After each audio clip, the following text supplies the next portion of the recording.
नमस्कार, मैं शिवानी रतूड़ी लाइव में आपका स्वागत करती हूं। बिहार की राजनीति में उस वक्त हलचल मच गई जब जनता दल यूनाइटेड के वरिष्ठ नेता और मंत्री अशोक चौधरी पर 2 साल में 200 करोड़ रुपए की बेनामी संपत्ति इकट्ठा करने के आरोप लगे। ये आरोप किसी विपक्षी नेता ने नहीं बल्कि खुद मुख्यमंत्री नीतीश कुमार के पूर्व रणनीतिकार और जनसुराज के संस्थापक प्रशांत किशोर ने लगाया। आरोपों के बाद जेडीयू के मुख्य प्रवक्ता नीरज कुमार का बयान सामने आया, जिसने इन आरोपों को और गंभीर बना दिया। नीरज कुमार ने साफ तौर पर कहा कि पार्टी अब इस मसले पर चुप नहीं रह सकती और अशोक चौधरी को हर सवाल का जवाब देना होगा। नीरज का बयान इसलिए और अहम हो जाता है क्योंकि अशोक चौधरी को नीतीश कुमार का बेहद करीबी माना जाता है। वे खुद को नीतीश का मानस पुत्र कहते रहे हैं और नीतीश भी कई बार मंचों से उनके साथ अपनी आत्मीयता दिखा चुके हैं। लेकिन जब जेडीयू का मुख्य प्रवक्ता खुद मीडिया के सामने आकर जवाब मांगता है तो ये संकेत देता है कि पार्टी के भीतर भी अब स्थिति को हल्के में नहीं लिया जा रहा। प्रवक्ता नीरज कुमार ने पत्रकारों से बातचीत में कहा है कि पार्टी को कार्यकर्ताओं की मेहनत से खड़ी की गई उसे यूं ही लूटने नहीं दिया जा सकता। उन्होंने कहा है कि पार्टी आज एक अग्नि परीक्षा से गुजर रही है और इतने बड़े पैमाने पर भ्रष्टाचार का आरोप पार्टी के किसी मंत्री पर शायद पहली बार लगा है।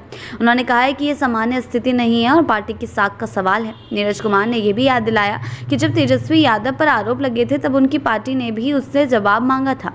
अब जब आरोप अशोक चौधरी पर लगे हैं तो उनसे भी जवाब मांगा जाना लाजमी है। नीरज ने कहा कि ये कोई व्यक्तिगत मामला नहीं है बल्कि पार्टी की साख का सवाल है। उन्होंने ये भी जोड़ दिया कि नीतीश कुमार पर आज तक कोई उंगली नहीं उठा सका। ऐसे में उनके करीबी मंत्री पर लगा रहे यह आरोप पार्टी के लिए चुनौती बन गया है।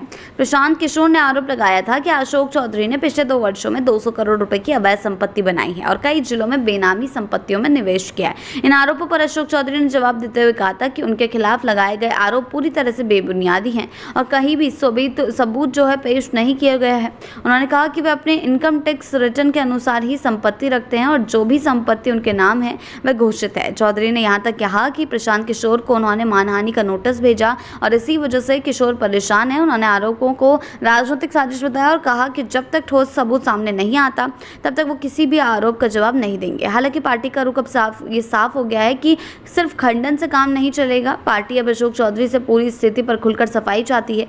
सवाल यह है कि क्या अशोक चौधरी मीडिया के सामने आकर विस्तार से अपनी स्थिति स्पष्ट करेंगे या फिर विवाद पार्टी के अंदर के अंदरूनी संकट का रूप ले लेगा। जेडीयू के लिए ये एक मुश्किल घड़ी है। एक तरफ पार्टी के भीतर ही सवाल उठ रहे हैं, दूसरी तरफ विपक्ष भी हमलावर हो सकता है।